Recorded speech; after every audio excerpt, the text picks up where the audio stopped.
बात उस समय की है जब भगवान राम अपने भाई लक्ष्मण और माता सीता के साथ 14 वर्ष के लिए दंडक वन को जाते हैं।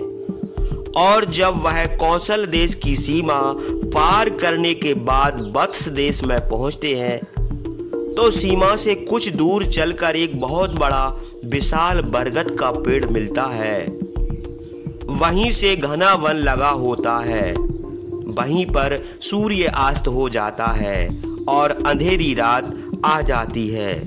तभी राम को अपने बूढ़े माता पिता की याद आती है और बड़ा विलाप करने लगते हैं। और महाराज दशरथ, कौशल्या, कैकेयी, सुमित्रा और अपने भाई भरत एवं अयोध्या नगरी के लिए क्या कहते हैं, जिसे सुनकर आप क्या पूरा संसार रो पड़ेगा। तो प्रभु श्री राम लक्ष्मण जी से क्या कहते हैं, वीडियो को अंत तक पूरा जरूर सुने।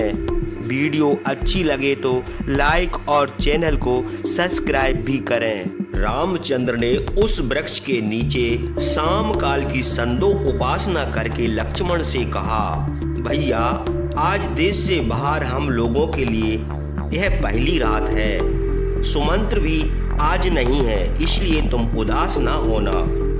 हे लक्ष्मण, निर्जन वन में हिंसक जीवों के सब सुन पड़ेंगे, यदि हम लोगों को आलस्य छोड़कर रात भर जागना चाहिए और सीता की रक्षा करना चाहिए।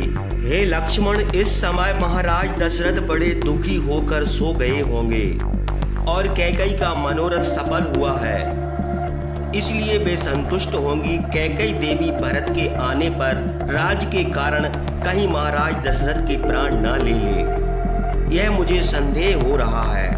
वृद्ध राजा दशरथ मेरे चले आने से अनाथ हो गए हैं। वे कामी है और कैकेयी के बस में है, इसलिए अब वे क्या करेंगे।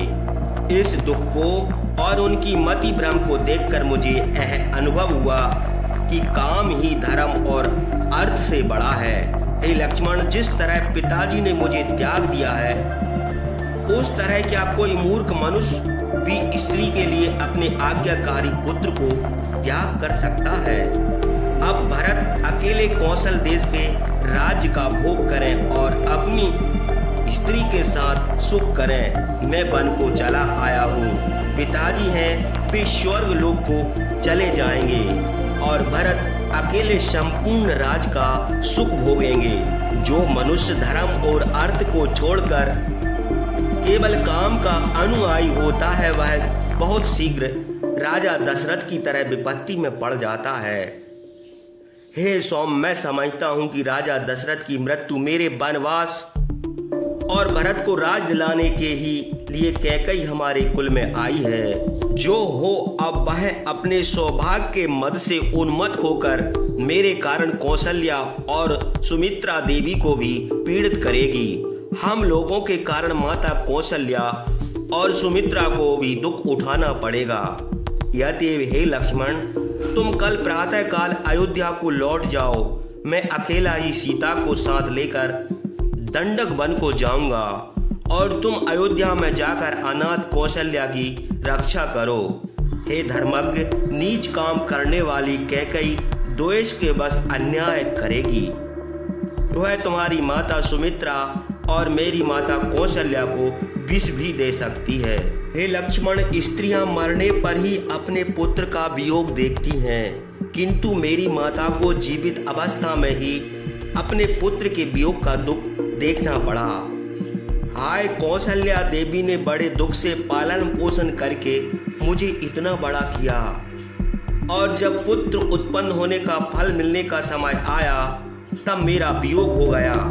मुझे धिक्कार है। हे लक्ष्मण, मैंने अपनी माता को जैसा असहाय दुख दिया है, ऐसा दुख देने वाला पुत्र संसार में कोई स्त्री उत्पन्न न करे। हे लक्ष्मण, मैं समझता हूँ कि कौशल्या की पाली हुई सारिका जितना उनका स्नेह करती है, उतना भी मैं नहीं करता। हे शत्रुनाशन, अभाग्नि शोक में पड़ी हुई कौशल्या का मैं कुछ भी उपकार ना कर सका। यद्यपि मुझे उत्पन्न करके उनको क्या फल मिला। हाय मेरी माता अभाग्नि कौशल्या मेरे विरह में दुख से व्याकुल होकर सो गई होगी। हे लक्ष्मण, मैं कुपित होकर अकेला ही बाणों से अयोध्या क्या संपूर्ण पृथ्वी को जीत सकता हूँ, किंतु हे निष्पाप अधर्म और परलोक के भय से मैंने राज का त्याग कर दिया, पराक्रम दिखाना उचित न समझा। इस तरह अनेक प्रकार की बातें कहकर रात के समय निर्जन वन में दीन भाव से विलाप करके रामचंद्र चुप हो गए। उस समय बिना सिका की आग के समान और बिना तरंगों के समुद्र के समान रामचंद्र को उदास देखकर लक्ष्मण ने समझा कर कहा, हे वीर, आपके चले जाने पर आज निस्संदेह अयोध्या नगरी चंद्र विहीन रात के समान उदास हो गई होगी। हे पुरुष श्रेष्ठ, आप ऐसी बात कहकर मुझको और सीता देवी को दुखित कर रहे हैं। इस प्रकार शोक करना आपको उचित नहीं है। हे राघव, हम लोग, मैं और सीता आपके बिना जल से निकली हुई मछली की तरह क्षण भर भी जीवित नहीं रह सकते। मैं आपको छोड़कर पिता, माता और शत्रुघ्न को भी देखने की इच्छा नहीं करता। यहाँ तक कि स्वर्ग लोक देखने की भी मेरी इच्छा नहीं है।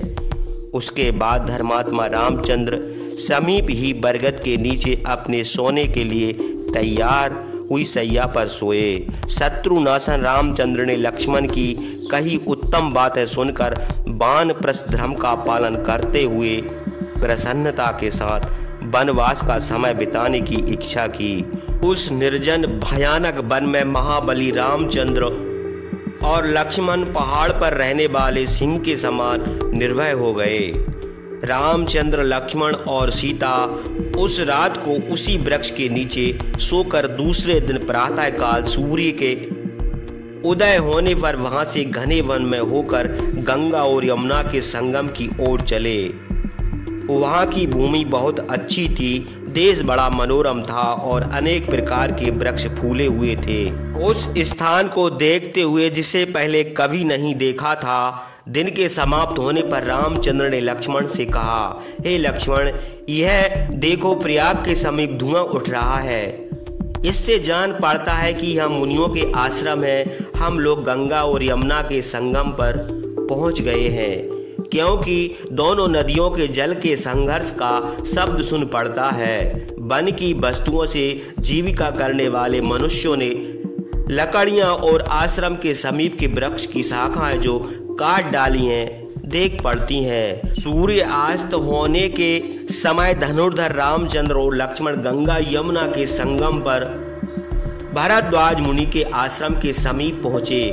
आश्रम के समीप रहने वाले मृग और पक्षियों को भयभीत करते हुए थोड़ी ही देर में आश्रम के बिल्कुल समीप पहुंच गए। भरद्वाज मुनि के दर्शन करने की इच्छा से सीता के साथ रामचंद्र और लक्ष्मण मुनि की आज्ञा पाने के लिए खड़े हो गए। भरद्वाज मुनि की आज्ञा पाकर रामचंद्र, लक्ष्मण और सीता सब लोग मुनि के पास गए। महातपस्वी तीक्ष्ण व्रतधारी दिव्य ज्ञानी भरद्वाज मुनि को अग्निहोत्र करके शिष्यों के साथ बैठे देखकर तीनों मनुष्यों ने हाथ जोड़कर उनको प्रणाम किया और रामचंद्र ने अपना परिचय देते हुए कहा, हे भगवान, मैं राजा दशरथ का पुत्र हूँ। मेरा नाम राम है और यह मेरे छोटे भाई लक्ष्मण है। राजा जनक की पुत्री कल्याणी यह सीता मेरी भार्या है। यह भी मेरे साथ निर्जन तपोवन को चली आई है। मेरे पिता महाराज दशरथ ने मुझे 14 वर्ष तक वन में रहने की आज्ञा दी है। यह मेरे प्रिय छोटे भाई मेरे ही समान वनवास का व्रत धारण करके वन को चले आए हैं।